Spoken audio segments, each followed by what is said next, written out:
শিবপুর নামের এক ছোট্ট গ্রামে অরুণ নামের এক 18 বছর বয়সী ছেলে থাকত। অরুণ ছিল অনাথ। জন্ম দেওয়ার সময়ই তার মা মারা যান এবং তার বাবা হরেনই ছিল তাকে বড় করে তোলার একমাত্র ভরসা। কিন্তু অরুণ যখন মাত্র 8 বছরের, তখন তার বাবা কোনো কাজের খোঁজে জঙ্গলে গিয়েছিলেন এবং তারপর আর কখনো ফিরে আসেননি। এরপর অরুণ পুরোপুরি একা হয়ে যায়। অরুণ গ্রামের এক ভাঙাচোরা কুঁড়ে ঘরে থাকত।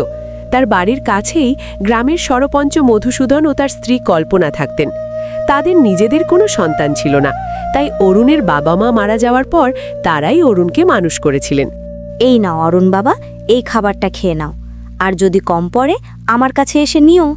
আরে কাকিমা, আমি আর কতদিন আপনাদের ওপর বোঝা হয়ে থাকব? এখন তো আমার খুব লজ্জা লাগে। আরে বাবা, তুমি এসব কি কথা বলছো? তুমি যদি আমাদের নিজের সন্তান নাও হও, তার মানে এই নয় যে তুমি আমাদের বোঝা। আর কখনো এমন কথা বলবে না, চুপচাপ খাবার খাও। এই কথা বলে সরপঞ্চের স্ত্রী কল্পনা সেখান থেকে চলে গেলেন। অরুণ মন দিয়ে খাবার খেল।